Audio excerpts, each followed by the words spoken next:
This podcast is sponsored by nobody. Hey dudes, welcome to Splat from the Past, the only 80s themed horror sci-fi show where things could get totally radical. Now today I will be welcoming a historian, and I'm talking about Mark Dawidziak. Back in March, I think it was, February, March, I interviewed Anne Serling, Rod Serling's daughter, and we were trying to set it up where I'd interview both of them at the same time, but they don't live in the same town. So I was like, okay, I'll interview Anne first, and then I'll ask Mark on like around October for Halloween season to talk more about the Twilight Zone and Night Gallery. So that's what the purpose of today's podcast is about. I'm going to be talking to Mark about the Twilight Zone, Night Gallery, Rod Serling. He's written many, many books, including a lot of books about Mark Twain. I want to ask him about that. I'll see if he worships Mark Twain, because I counted maybe 3 or 4 in there last night during my coffee haze when I was doing research. And it's going to be a great conversation. I love the Twilight Zone. Used to watch it every October during Halloween season, and it's still one of my favorite shows. And a lot of you youngins out there should watch it. It is great. The best horror sci-fi anthology show ever. And Night Gallery was okay, but we'll get into all of that. Just 2 more days until Halloween, and it's going to be a fantastic way to end Halloween October. So yeah, here is my interview with Mark Dawidziak.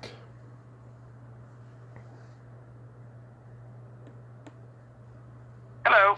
Hey there, Mark. Welcome to the show. How are you today, sir? I'm doing just great. How you all? I'm doing pretty good. This is fantastic. Thank you so much for taking the time today. Oh, one of my favorite topics. Are you kidding? Yeah. Mine too. So, go ahead. Let's start with your background. Like, what made you want to become a Hollywood historian? I don't know that. I've been enamored of all things show business since I was a kid. I grew up just absolutely enamored of movies, television, theater. Mm-hmm. So as a writer, you gravitate to your interests. As the oldest piece of advice that they give aspiring writers is write about what you know. Right. I first heard that advice, I think, when I was in the 9th grade in my English class. And at the time, my first thought was, well, I'm 13 years old. What do I know? Yeah. What do you know at that age? You don't even know who you are yet. But I always think you should change that advice and say, write about what you love. Write about what you're passionate about. Now, at any age, you kind of understand that. So, I think it's only natural that I would gravitate towards, my personal interests. So if you kind of look at my books and you look at what I've written over the years and Right. You look at the range of subjects, you get a pretty good idea of, what I'm attracted to and what are my passions and love. So the fact that several of the books deal with television and movies, but then those also cross other interests. I mean, if you look, like one of the books is a history of the Night Stalker. So, Right. Am I interested in horror and spooky stuff? Yeah, you bet I am. One of them is a history of the Columbo series. Right. Mystery and area? Yep. One of them is about a Playhouse 90 production about Mark Twain, and 5 of my books are about Mark Twain. And of course, then there's the Twilight Zone. So, yes, there is something to being attracted to Hollywood history or show business history, but there's also something that is very specific about each of those that expresses a kind of an interest or a passion of mine. How old were you when you first discovered the Twilight Zone? It's a good question. I'm going to say about 10. Now, I missed it in its first run. I was born 1956. Right. So, I was 3 years old when the Twilight Zone premiered, so a little young to be watching the Twilight Zone. And then, at the end of its run, I was still kind of on the young side for it.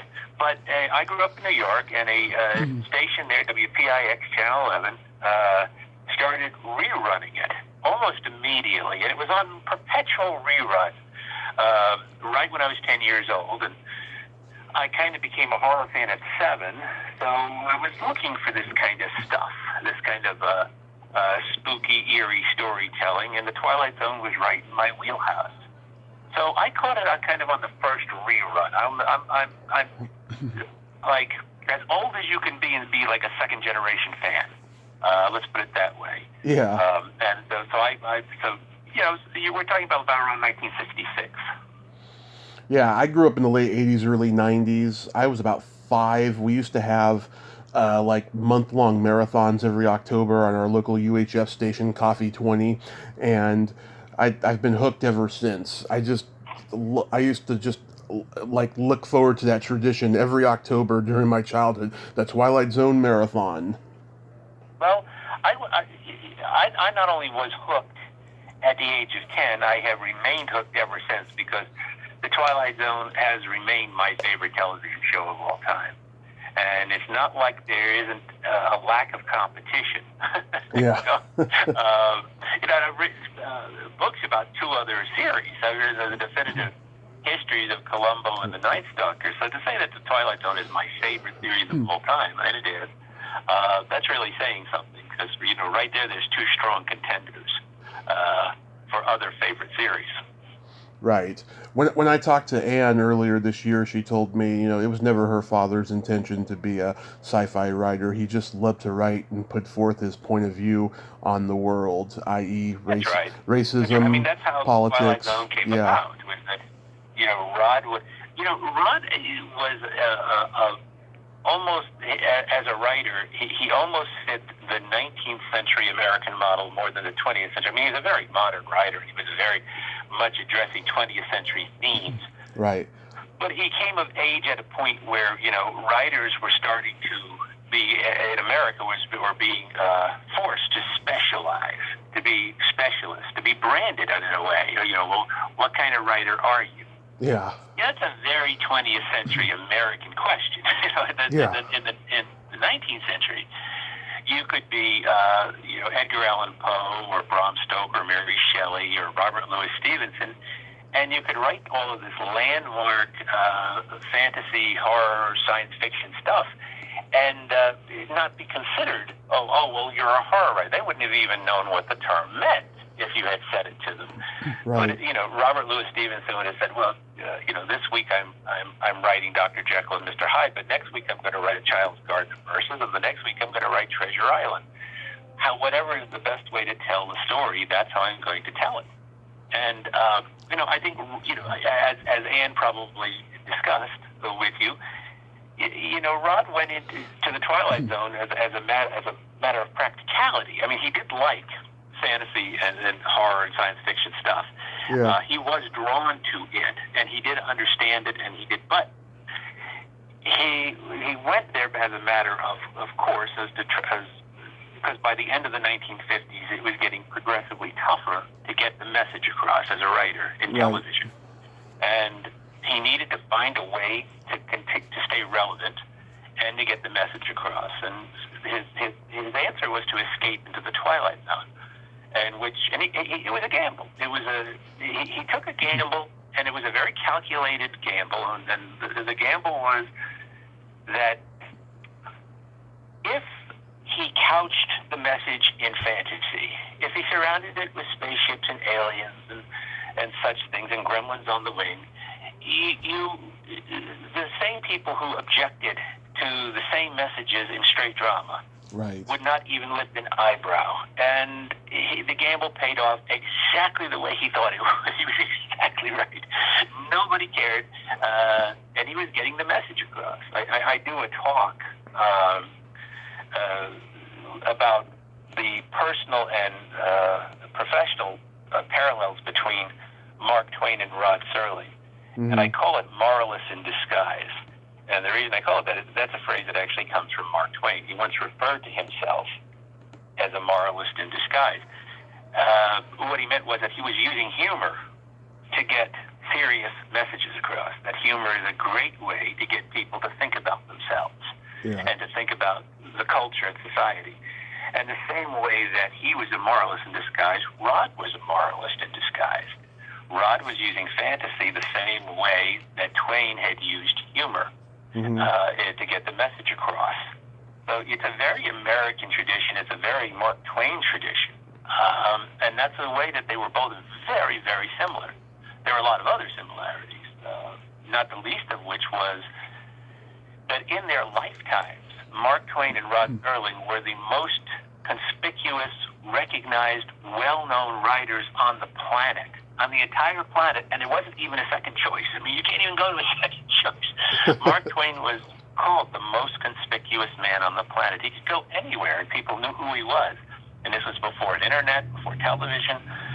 You know, he was instantly recognized. Somebody once sent a letter to Mark Twain, and it was just simply addressed to Mark Twain somewhere in the world.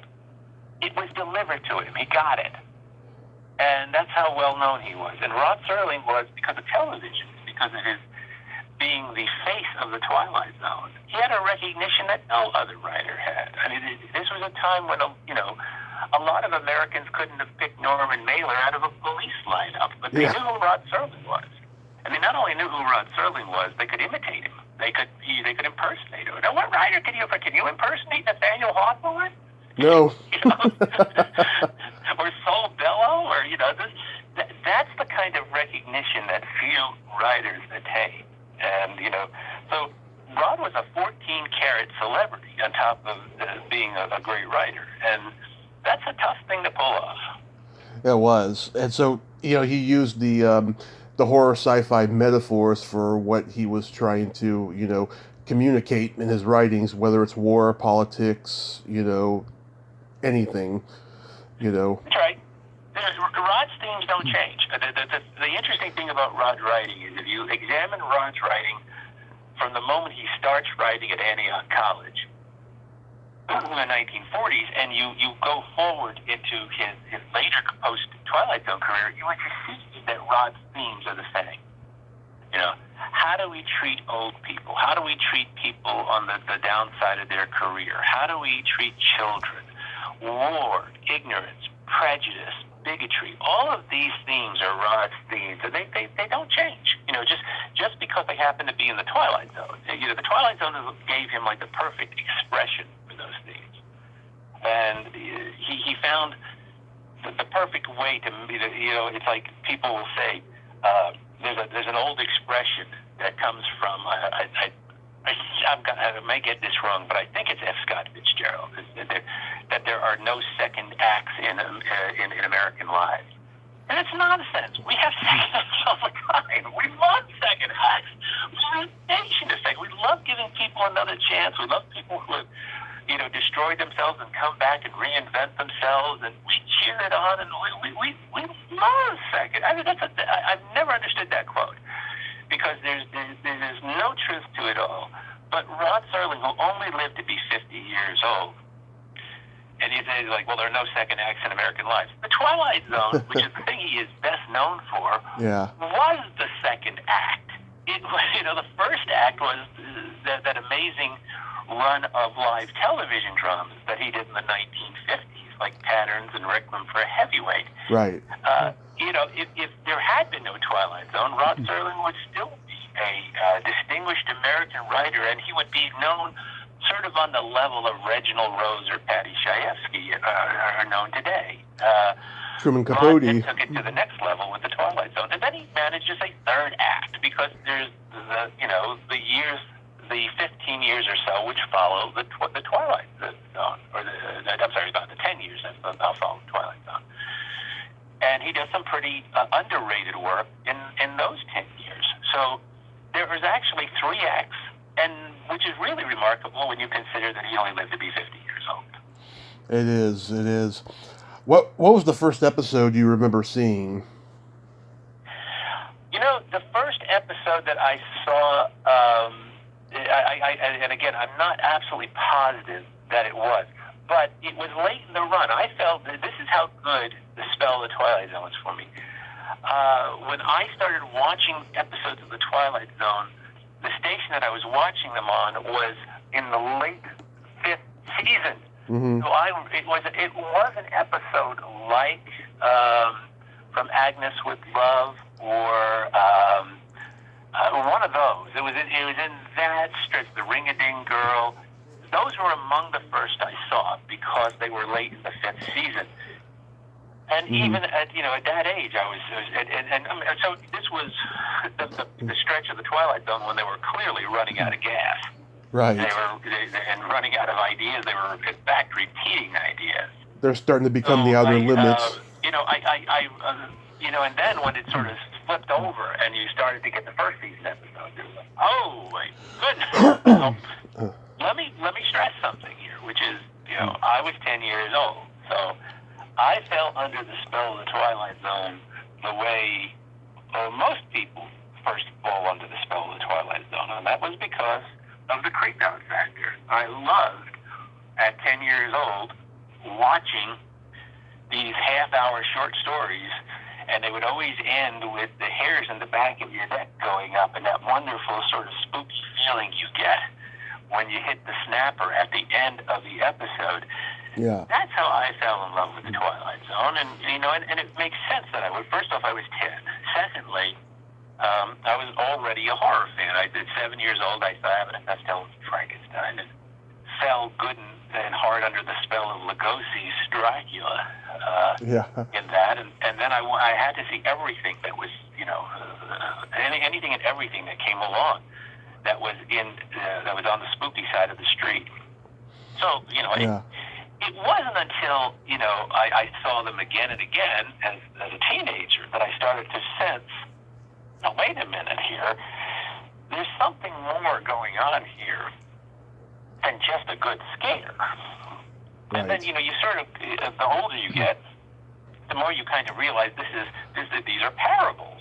That The Twilight Zone was pretty much half-hour parables, which is one of the best and most effective ways to get a message across. We go all the way back to Aesop, and you go all the way through the New Testament, and you go through all the centuries of storytelling. Parables are this wonderful way of storytelling, and that's why it's so effective. And it's a wonderful way to sort of get people interested and hooked, and you get the message, and they don't even notice the taste of medicine when they get hit with it. I mean, every Aesop's fable ended with the classic line, and the moral of the story is, well, The Twilight Zone's in that way too. It's just not spoken. This is how the whole idea for my book of The Twilight Zone came about. I've told the tale till it's gone stale. So for those of you who might be listening and have heard this before, I apologize. But in the early 1980s, it was the dream of my youth to write the history of The Twilight Zone. I was just finishing my first book, which was a slice of theater history, and I was living in Upper East Tennessee, near the Virginia border, working for a small newspaper. And I thought to myself, and people would say, well, you're finishing your first book. What's your next book going to be? And I said, I knew what my next book was going to be. So I'm going to write the history of The Twilight Zone. Why not me? It's my favorite show. Yeah. Never really stopping to consider one little thing, which was maybe Upper East Tennessee was not the best place to use as a headquarters for writing a book about The Twilight Zone. It's not exactly ground central to anything. So I did enough interviews to actually fool myself that I was going to write that book. The theater that I wrote the history of, two of the actors who got their start there were Claude Aikens and Fritz, both of whom are in classic episodes of The Twilight Zone. Yeah. And then, like Donna Douglas came to town to shoot a commercial, and I ran down to the shooting set, interviewed her. So, I've done enough stuff to just sort of say, I'm going to write this book, sure, why not? And then, 1982, I had the experience that a lot of writers have, is walking into a bookstore, and there you see it. The very book you dreamed of writing, somebody else has written. And in this case, it was Mark Scott McCree who had written the Twilight Zone companion. Yeah. And, as I've said many times, I couldn't even be mad about it because Mark had done such a really good job with that book. Really exceptional job. I mean, it's a landmark book, not just in the history of the Twilight Zone, but on books on television. Right. So that's how I ended up writing the Columbo book. I immediately set my sights on another favorite show, and the whole goal was to write as good a book on Columbo as Mark had done on the Twilight Zone. But I always thought I had a Twilight Zone book in me. Mm-hmm. It was owed to me, although this is just a silly way to think, but I thought it. And when my daughter turned 15, when Becky turned 15, I started sharing the Twilight Zone with her. She loved classic television. She'd seen a lot of it. So when she turned 15, we did a forced march through all 156 episodes of the Twilight Zone. We started with the pilot, and we worked our way through. We hit the episode with David Wayne called Escape Clause, where David Wayne plays Walter Bedecker, the hypochondriac who makes the deal with the devil to be immortal. And this is not going to end well for David Wayne when you're watching this episode. You know anything about the Twilight Zone. This is not going to be bad. So when it had run its course, and what happens is you think it's going to happen, you just don't know how it's going to happen. But when it happens, I jokingly turned to Becky and said, "Let that be a lesson to you. Always read contracts. Always look. Don't sign. And then I was joking. We both laughed. But then I thought about all the people who had signed bad contracts in 2008 for bank loans and for loan payments and all of this. And I thought, wait a minute, I'm kind of serious about this, Well, this became a running gag. We'd watch a Twilight Zone, and I would turn to Becky and say, "Let that be a lesson." And then after a couple of weeks of this, the penny finally dropped.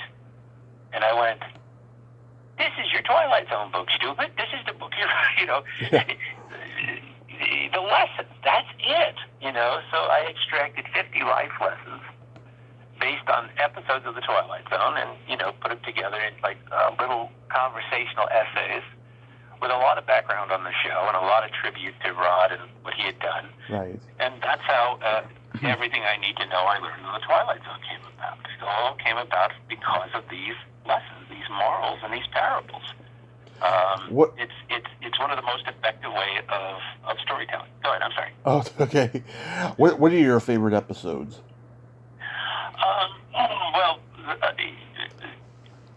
I'm not going to dodge this one because I've got a lot of favorite ones. And my stock answer always used to be it depended on what day you asked me. Mm-hmm. But it also, there is a group of episodes which will always come up, nearest and dearest to my heart. Probably my most consistent answer is The Monsters Are Due on Maple Street. That's a good one. And that's largely because I think that one is, like many Twilight Zone episodes, it's one which has grown in resonance as we've become more divided as people. Right. I mean, Rod was clearly writing about the McCarthy era. He was writing about the Red Scare. Yeah. He was doing a metaphor of what happens when neighbor turns upon neighbor and suspicion turns upon suspicion. Right. And, but in truth, particularly the last 20 years, that episode just keeps getting more and more resonant. And I sad to say, because, the lesson behind that, can be pretty much summed up in, Lincoln's famous line of a house divided cannot stand. And, that is kind of, a lesson that everybody needs to hear. I wish, we could do all the group therapy and we could sit the entire country down and force them to watch The Monsters Are Due on Maple Street and say, this is us, guys. We are the monsters, and this is what's happening. And we've got to start talking to each other. We've got to start trusting each other again. We've got to start, acting like we are the United States of America. But that's one. The Obsolete Man with Burgess Meredith as the librarian. Not the Broken Glasses, oddly enough. My favorite Burgess Meredith episode, and one of my all-time favorite, is because I think the librarian that Burgess Meredith plays may be the most heroic character in all 5 seasons of The Twilight Zone. I agree. Romney Wordsworth is just a great character, and the whole idea of standing up to a totalitarian state and the evil of that kind of state is just to me it's a very attractive episode, a very appealing episode. And then there are the episodes which are personal to Rod, like Walking Distance and Stop at Willoughby. They come up very high on my list too, for the same reason they would have, for Rod. I think they're very powerful episodes. Right. And, the fifth episode I would throw in there as a favorite is In Praise of Pip. Yeah. I just think that's a sublime performance by Klugman. Again, Klugman, hit 3 out of 4 of his performances on the Twilight Zone are mesmerizing. And, Passage for Trumpet is a great episode, and I love that episode.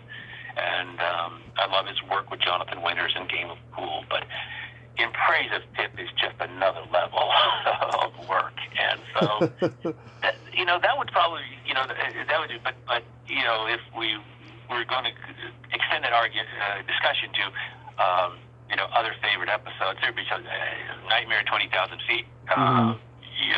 Just a beautiful episode. Some of the more humorous episodes, like, A World of His Own with Keenan Wynn by Richard Matheson. That's, I think that's a terrific. That is the first season. I'm very fond of that episode. Right. So, there are, I gravitate towards many of them. But if anybody said, what are your favorite? On any given day, Monsters Are Due in Maple Street, The Obsolete Man, and Walking Distance probably would come out of my mouth. Yeah.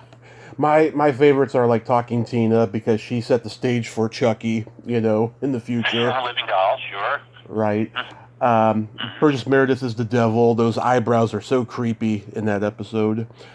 The one where Jack Weston's the hack TV writer. The bar. You like some of the hour ones, Yeah, I love the long ones. Don't cut. Because they're like a small movie, And of course, everyone loves It's a Good Life with Bill Mumy. Yep. And that too would come up very high on my list. I mean, the level of quality on the Twilight Zone was particularly in the first 3 seasons, was very, very high. And the level of writing was high. And, sometimes even a bad Twilight Zone or a lesser Twilight Zone, let's not say bad, let's say a lesser Twilight Zone, right, still has something in it which is pretty amazing and pretty sublime. So, I feel towards the Twilight Zone a lot like something that the critic and author James Agee once said about the Marx Brothers, which is, in reviewing one of their later films called Night in Casablanca, which is not, one of their masterpieces. Right. He included a line that said that the worst that they might do would be you'd be better off watching than the best of almost anybody else. And that's how I feel about the Twilight Zone. That the worst of the Twilight Zone is, the same is true as kind of the first 45 episodes of Columbo. And, and that with that book is that, one of the reasons I was at the level the writing was so high.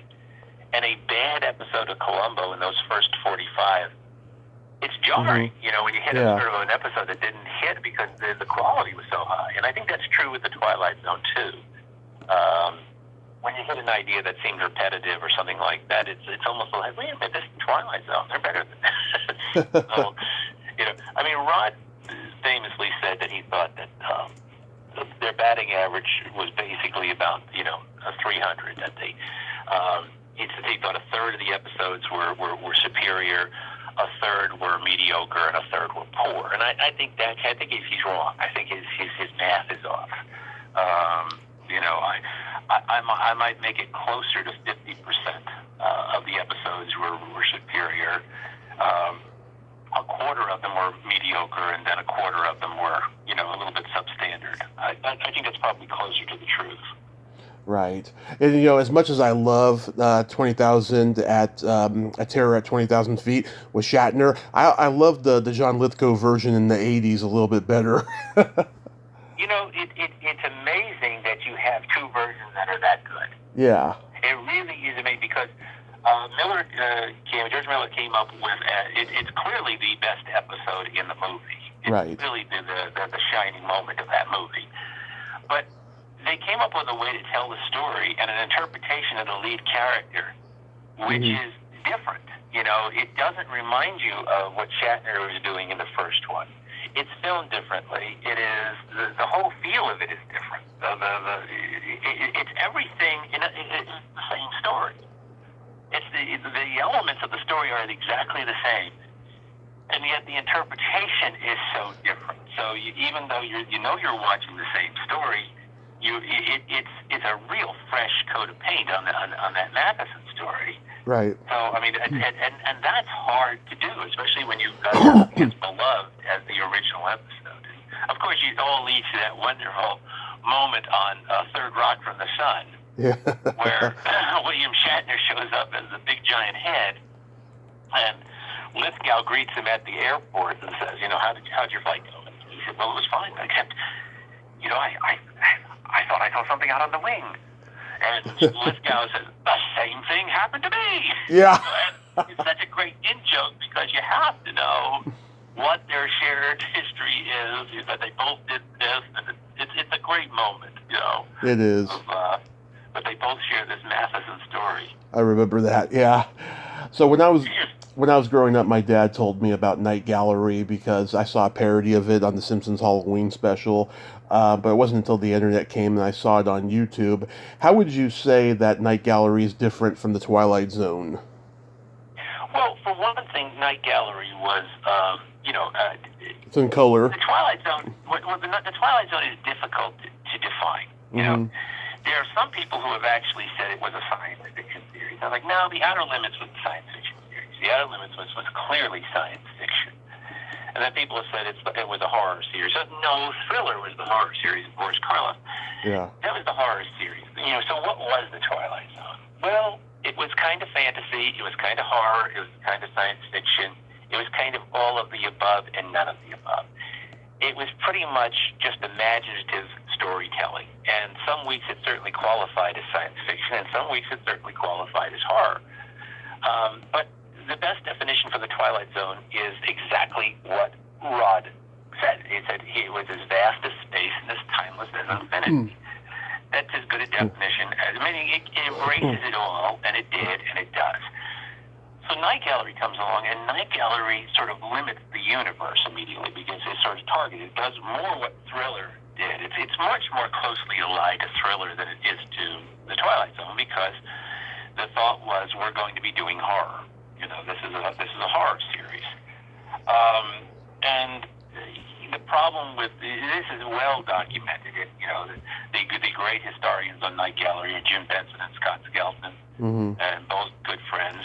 And, this has been well documented in their book, but I think, everybody kind of agrees that Rod's major mistake was, he made a very conscious choice not to be the executive producer on that show.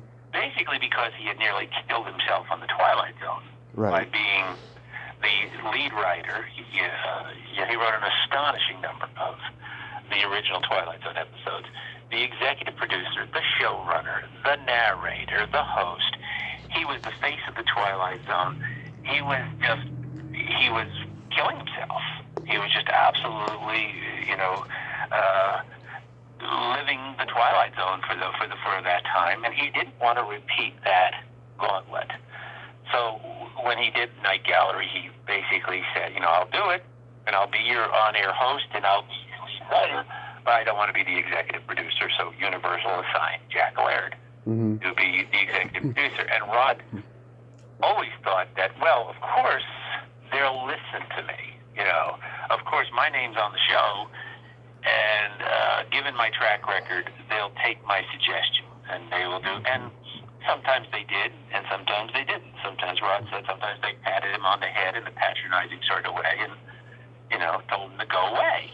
And so you have this kind of split universe from the start on Night Gallery, which does not mean they didn't do really superb work. I love Night Gallery. I'm a big Night Gallery. Night Gallery was in my wheelhouse. Yeah. It started, The original movie aired when I was about 13 years old. Mm-hmm. And then the series started like when I was 14. And I mean, that was prime time for me. So I have great affection. And the best of Night Gallery, oh, are you kidding? It's great. And Rod did some of his best work, some of his best scripts, starting with the tearing down Tim Riley's bar, is for Night Gallery. But, Night Gallery has a lot of silliness to it, too. It has also a lot of half-baked ideas. And you have this, they did those silly blackouts, which, now I know there's a lot of probably difference of opinion on the silly sketches they did. I hated them. I thought they were, I can get a comic book for this. I can get a Stan Lee comic book that puts silly captions on old horror movies for this. I thought it was beneath what they were trying to do, and it was always kind of annoying and not that funny, quite frankly. But that was me. There may be other people who will tell you, "Oh, I love those things," and that's fine. But Night Gallery is not 100% Rod's vision. Yeah. And I think that that's the key. Beyond the fact that they were concentrating on doing horror, they also, you can't have warring creative forces on a show. You have to have a showrunner, a definitive showrunner. Mm-hmm. And, that's what Rod was. He almost sort of created, we have this term now, we used to call it executive producer, but in TV now we have this term called showrunner.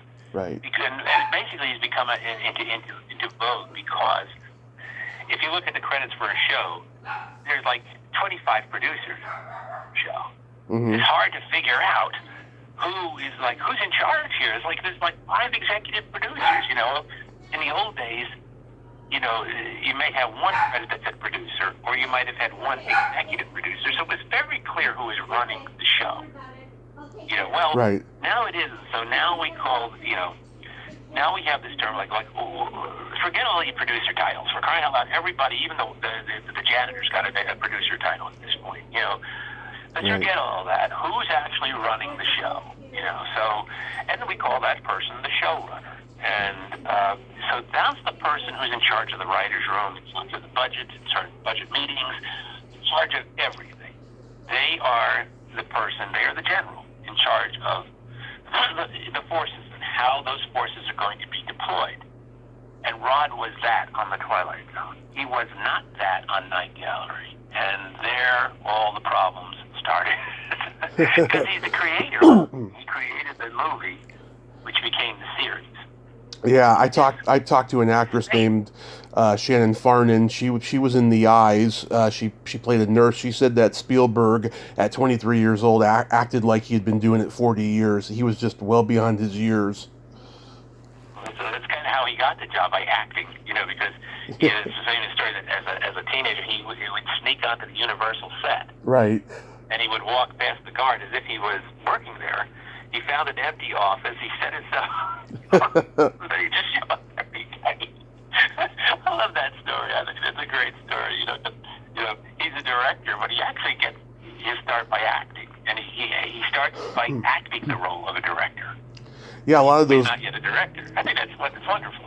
Yeah, all those guys from that generation, John Landis, all the guys who grew up in L.A., I mean, they all snuck on the sets of Universal, and they met like John Ford, Alfred Hitchcock and stuff, and just learned, the business that way, learned how to make the film. It was a very different time. When I started spending a lot of time in Hollywood for my job, the studios were very open. They had guards at the gate. And if you had a reason to be on the set, there was supposed to be a pass waiting for you at the gate. It was like, Universal always had green passes. Right. And you'd say to the guard, "My name is so-and-so, I'm supposed to be at the producer's building at the end," and he would say, "Yes, we have a pass here waiting for you." Right. But, often enough, I would just wave at the guard and stroll onto the lot without stopping to get a pass or anything like that. I never once was stopped, at Warner Brothers or Paramount or Universal or anywhere. I never once was stopped during that time. all that changed obviously with 9/11. Yeah.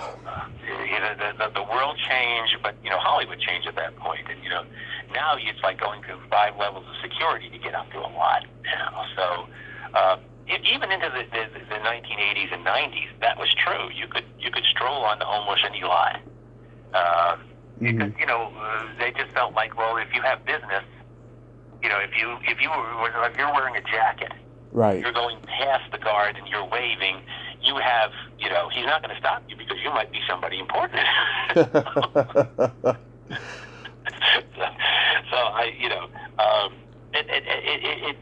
People I'm sure will say this, like, how could they sneak onto the lot? It wasn't that tough. It was kind of an open sieve almost. That almost anybody could have gotten through. My favorite episodes of Night Gallery are The Girl with the Hungry Eyes and Pamela's voice, because Phyllis Diller plays a dramatic role, which is very rare. I love Pamela's voice. I'm with you, and I know that some people consider that a lesser episode, but I think that's almost like a perfect one-act play, that you could stage that on a play, in a theater, with those 2 characters, and just play that out just perfect. It's perfect. You don't need anything else except a living room set and a coffin in the middle of it, and 2 actors, and some good lighting, and you got it. It's a very effective because it's all done through. You're right. I mean, there are some camera tricks in Pamela's voice where they do some quick edits, and it's back and close up on Phyllis's mouth and stuff. Yeah. But you don't need it. That's just because it is television. You could do that. Everything is done through the performances of Phyllis Diller and John Astin in that episode, and you could stage that on in an evening of one act, and it would be perfect. So I'm a big fan of that one. It's great. It's a great one. But there's a lot of episodes that I go around. Just Yeah. Once again, we'll be here for a long time. Yeah. So I love the 2 Lovecraft stories they did. Oh yeah, Lovecraft. They did a superb job with both of them. Lovecraft ain't easy. Yeah. Lovecraft doesn't make it easy on you, but Pickman's Model and Cool Air are both really good episodes. Yeah. So yeah, I mean, like I said, I'm a big fan of it, and it's not. It was more uneven than the Twilight Zone. It's never going to stand, as the classic that the Twilight Zone was as a TV series. But that doesn't mean there isn't a whole lot to recommend it. Do you have any upcoming books you're writing? Oh yeah. Well, I am in the throes of trying to finish a biography of Edgar Allan Poe right now for St. Martin's Press, and hopefully this will be out in early 2023, somewhere in the first quarter of 2023. And I'm just coming down the home stretch on that. So that has what has absorbed my life for the last 2 years. I've been living in close proximity with Mr. Poe. You mentioned before you've written 5 books about Mark Twain. Is he a hero of yours? Oh yeah, he's why I became a writer. I discovered Twain in high school and discovered just how heroic a writer can be, and he became exactly that. As did Rod Serling. They're very and Twain. I always go back to Twain. Again, 5 of the books are about. I played Twain on stage. I've been playing Twain since I was 22 years old, with progressively less makeup every year. So at the age of 65, it's pretty much down to put on the white suit, grab the cigar, and go. So yeah, I've been. There's this affinity for Twain, this connection to Twain that has always been there. And like I said, I love Poe. I've always been a big Poe fan. It actually was St. Martin's that suggested I write that book. So I wouldn't have been presumptuous enough to say that I would write a biography of Edgar Allan Poe, and they were the ones who started it. And they said, it just seems like something which covers a lot of things in your wheelhouse. And Poe wrote mystery. He created the detective character. He wrote a lot of humor, which people don't know and don't realize, that he he wrote as much humor as he did horror, but he did write horror. And he's a great, American literary figure, and I'm always attracted to that in the writing process. And they kind of, said, yeah, it checks a lot of your boxes, So I said, yeah, it sounds like. So it's been interesting. 2 years, getting to know Poe and getting to know, the real Poe and not the caricature. That's something Poe and Serling sort of have. Is that, they're both kind of trapped by caricature, even though they are both. Branding has kept them alive. Branding has made them still iconic figures. You can still a lot of people recognize Rod Serling, and a lot of people, we put Poe on T-shirts and coffee mugs. It's for crying out loud. Everybody knows who Poe is, and everybody gets Poe in junior high school and high school, which also helps.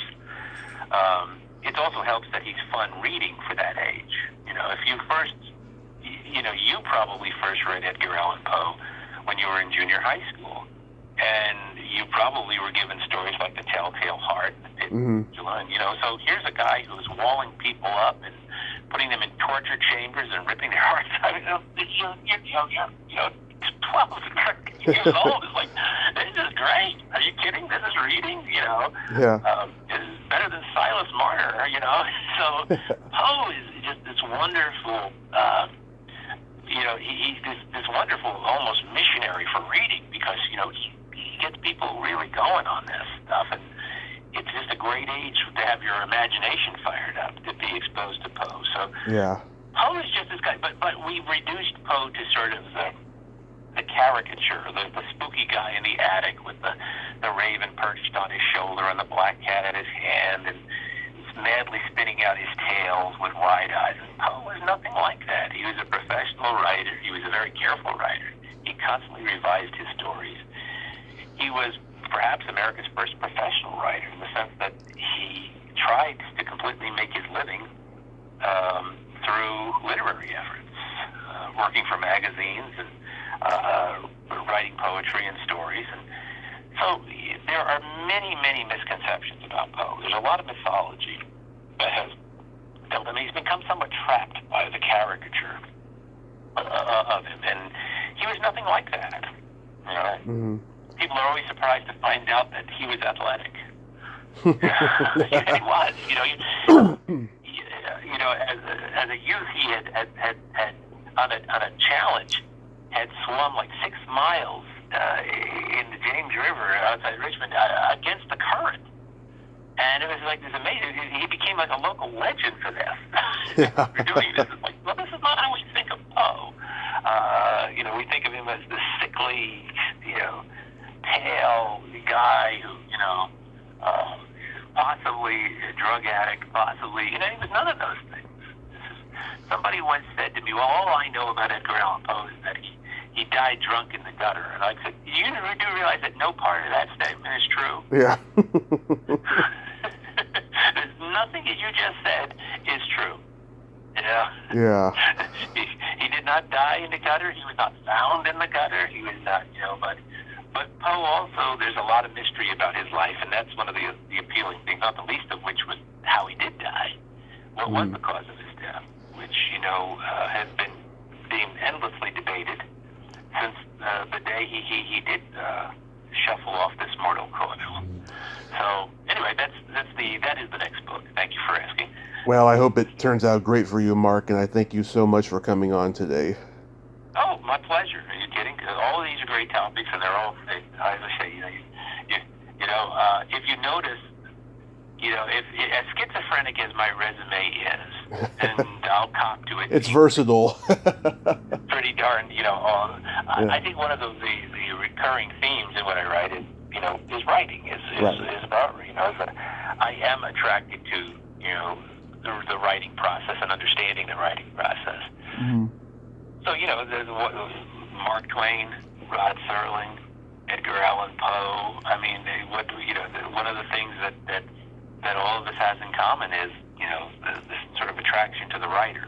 And I think if you are a writer, yes, I don't know how you're not completely obsessed with the writing process. I don't know how you couldn't be interested in other writers' techniques and processes. I find it endlessly fascinating, and always have, as a kid. It's like, well, that's what you want to do. I mean, if you're an artist, wouldn't you want to know about the secrets of Van Gogh and Picasso? Wouldn't you want to know? Oh, yeah. Something about that, a little something about that. So, and again, these are people, I'm a writer because of these writers. They turned me into writers. These were the lighthouses in front of me. So, the fact that I'm sort of drawn to writing about, I don't think that's that strange. And we're back to where we started about being drawn to your passions. Well, these are my passions and my interest. Mark, you have yourself a great day, and please stay safe and happy holidays to you. Well, thank you. Thank you to you and yours, and hope we're talking again soon. I hope so. Bye-bye. Okay. Take care. Take care. Well, there you have it. Mark Dawidziak. Ain't he a cool dude? What a nice guy, huh? Great stories. Great passion about writing. Paying homage to the Twilight Zone and the Night Gallery. Well, till next time, this is Tommy Throwback Kovac saying there's no shame in living in the past, because the present sucks. Later, dudes.